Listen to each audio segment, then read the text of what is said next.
BBC4's A Night of Numbers begins now with a short film exploring the Ethiopian system of multiplication, a bizarre system that ignores some numbers and dismisses others as unlucky.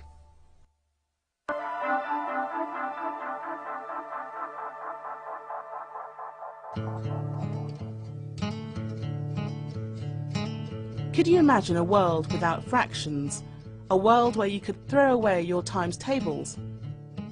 Well, there has been such a world here in Ethiopia, where for thousands of years merchants used a strange yet very sophisticated system of multiplication to calculate the price of goods at markets throughout the Horn of Africa and the Middle East.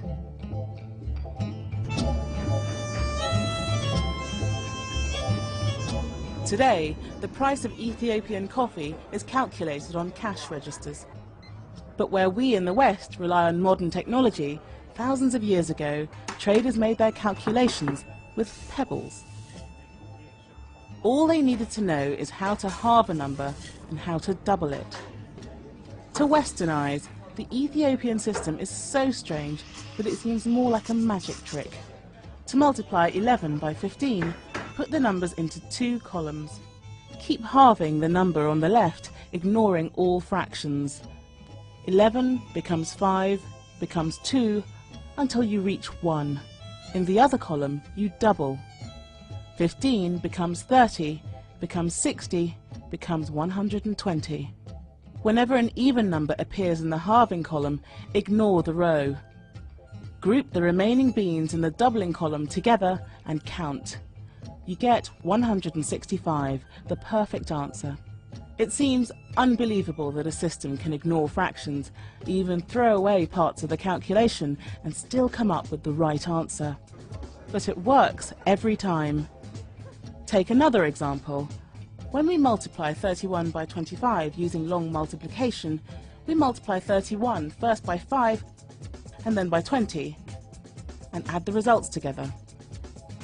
In Ethiopia, instead of multiplying by 5 and 20, they were effectively multiplying by 1, 8 and 16, just a different way to arrive at the number 25. By doubling a number, you're just multiplying by powers of 2. In our right-hand column, the number 31 has been multiplied by 1, then 2, then 4, then 8, and finally 16. But all that we need are the numbers that make up 25, that is the 1, the 8 and the 16. And here's the clever bit. By crossing out the even numbers on the left, you're always left with the correct powers of 2 on the right. In this case, the 2 and the 4 disappear, leaving 1, 8 and 16.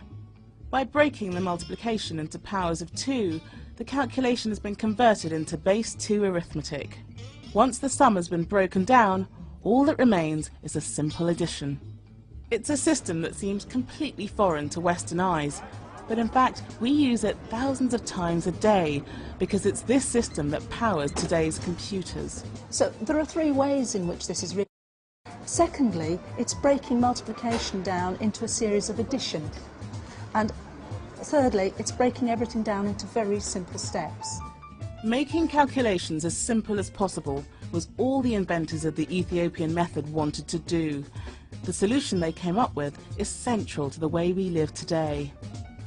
The ways they perform their calculations are almost exactly the same as the working methods of a computer.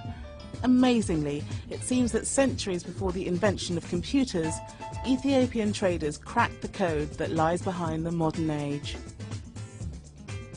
To learn more about numbers, go to the Open University's website at open2.net.